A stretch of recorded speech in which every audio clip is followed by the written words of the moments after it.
Having faith in God reminds us that His word is true, His guidance never fails, and His presence never leaves us. So before we pray this morning, let us first open our hearts to God's word and hear His truth.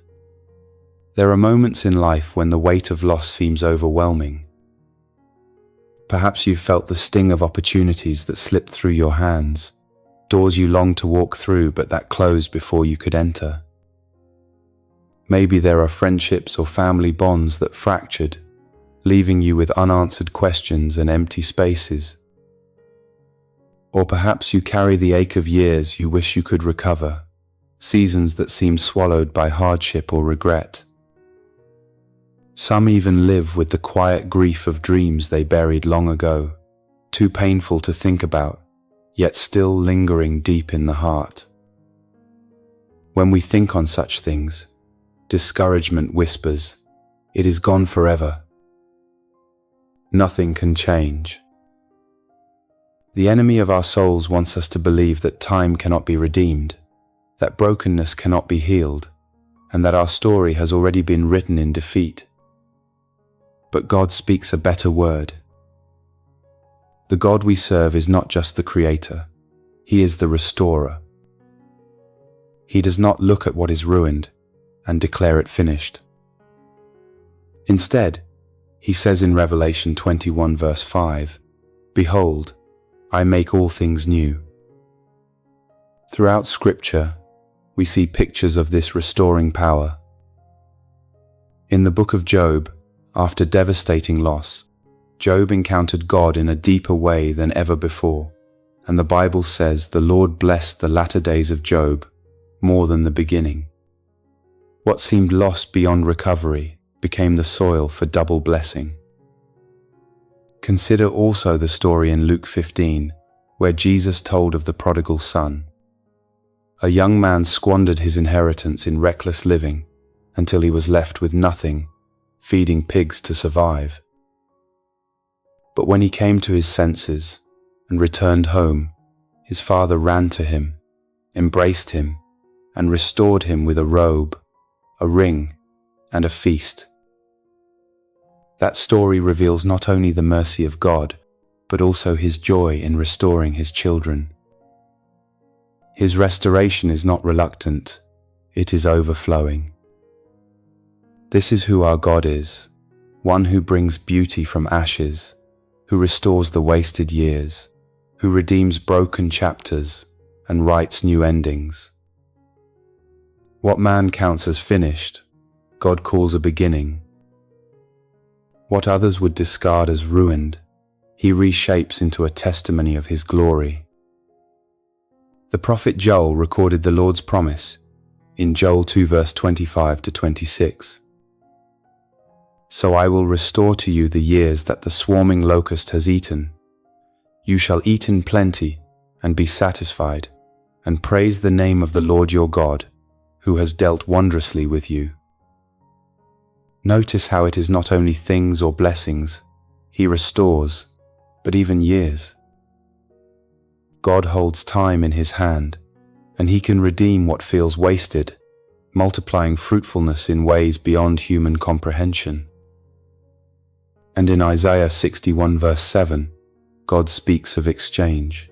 "Instead of your shame you shall have double honor, and instead of confusion they shall rejoice in their portion."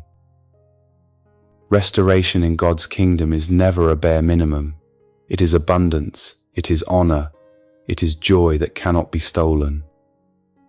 He does not simply give back what was lost, He replaces it with something richer, deeper, and better than before. But the call for us is to believe. Faith is the bridge between our present emptiness and God's promised restoration. If we only measure by what our eyes see, we may think nothing can change. Yet faith lifts our eyes above the ruins to the Redeemer who rebuilds. Faith declares in Habakkuk 3 verse 17 to 18, "Though the fig tree does not blossom and there be no fruit on the vines, yet I will rejoice in the Lord." Restoration does not always arrive in an instant. Like the farmer who plants in one season and reaps in another, we must often wait, trusting that God is working beneath the surface. Seeds sown in tears will one day spring up in joy. The barrenness you feel today may yet become the field of tomorrow's testimony. Delay is not denial, and waiting is not wasted time in the hands of God. Even in loss, God is not absent. In fact, some of the deepest revelations of His character come in the wilderness places. When Israel thought the desert meant death, God brought water from the rock and manna from heaven. When Elijah sat in despair, God fed him by ravens and met him with a gentle whisper. When Mary and Martha wept at Lazarus' tomb, they came to know Jesus as the resurrection and the life. Loss does not define the end. It can become the very stage where God's restoring power is displayed. Psalm 34 verse 18 reminds us, "The Lord is near to those who have a broken heart, and saves such as have a contrite spirit." You may feel empty, but God is near. You may feel broken, but God is ready to heal. You may feel forgotten, but He has engraved your name on the palms of His hands. He knows your story, and He is not finished with it yet. So today, instead of gazing at what is gone, lift your eyes to the One who restores. He is still the God who calls the prodigal home. He is still the God who opens graves and brings life where there was only death. He is still the God who takes what the enemy meant for evil and turns it for good. Yes, you may have lost years. Yes, there may be scars. But in Christ, the story is not finished. With Him, the best is not behind you, the best is yet to come. Now, with faith rising in our hearts, let us turn to God in prayer. King Jesus, you are sovereign over all the earth, and yet you know me by name. You hold galaxies in place, and still you count every hair on my head. Your word says in Isaiah 55 verse 8 to 9, "For my thoughts are not your thoughts, neither are your ways my ways, declares the Lord. For as the heavens are higher than the earth, so are my ways higher than your ways, and my thoughts than your thoughts." Father, I take comfort in this truth, because I do not have to understand everything to trust you. Your wisdom is perfect. Your timing is flawless. Your perspective is eternal, and your plans for me are good. Forgive me, Lord, for the times when I have doubted your goodness. Forgive me for moments when fear drowned out faith, or when impatience led me to lean on my own understanding instead of resting in yours. Wash me clean from pride, and purify my heart so that my trust is not based on circumstances but rooted in who you are. Lord, your word testifies again and again that you are a God who restores. I remember the prodigal son, who returned home expecting rejection, but was instead embraced, clothed, and celebrated. I think of Job, who after great loss saw the blessing of God in double measure. I recall Jesus raising Lazarus, calling him out of the grave when all hope seemed gone. These stories remind me that what looks final in human eyes is never final with you. So today, I lay before you every area of loss in my life, broken relationships, missed opportunities, years that feel wasted, and dreams I thought had died. I release them into your hands, believing that you are able to redeem, restore, and renew. Lord, you said in Jeremiah 29 verse 11, "For I know the thoughts that I think toward you, thoughts of peace and not of evil, to to give you a future and a hope. I hold on to that promise today. Make me like the tree planted by streams of water, as your word says in Jeremiah 17 verse 7-8. Let my roots go down deep into you, so that even in seasons of drought, I remain steadfast. When heat comes, let my leaves stay green. Let my life bear fruit that lasts, fruit that points others to your faithfulness. I surrender my timeline, my plans, and my expectations. If you close a door, I trust it is for my protection. If you open a door, I believe it is for my calling.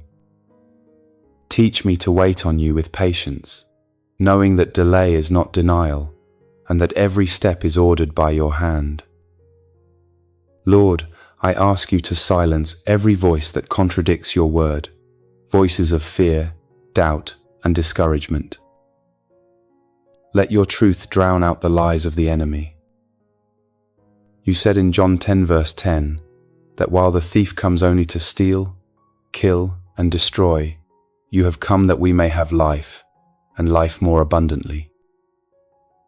Let me see setbacks not as the end, but as setups for your greater glory. I pray for the faith to keep walking, even when I cannot see the destination. I pray for the courage to keep standing, even when the battle feels long. I pray for the patience to keep waiting, even when nothing seems to change. I pray for the endurance to keep praising, even when I feel weary. Holy Spirit, fill me afresh today. Breathe into me new strength and new hope. Remind me that I am not defined by what I've lost, but by who I belong to. Anchor my heart in the truth that God is for me and not against me. Strengthen me to resist the temptation to give up or give in, and keep me close to your presence so I may hear your voice clearly. Lord, I believe you are working all things together for my good, just as you promised in Romans 8 verse 28. Even when I cannot trace your hand, I trust your heart. Even when I don't see the evidence, I stand on the assurance of your word. So I declare today, my trust is in the Lord. My hope is in the Lord. My future is in the Lord. I will not be moved by what I see. I will stand firm on what I believe.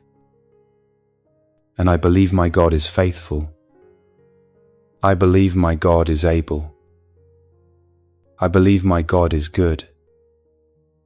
Thank you, Lord, for the restoration that is already on the way. Thank you for the new chapters you are writing, for the healing you are bringing, and for the turnaround you are preparing. I seal this prayer in the mighty, victorious, and unstoppable name of Jesus Christ. Amen. If this prayer has spoken to your heart today, I invite you to type Amen in the comments as your declaration of faith. And if you have a special request, please don't carry it alone. Share it with us. It would be our honor to pray with you and for you. May the Lord bless you and keep you. May His peace guard your heart, His presence go before you, and His unfailing love surround you always.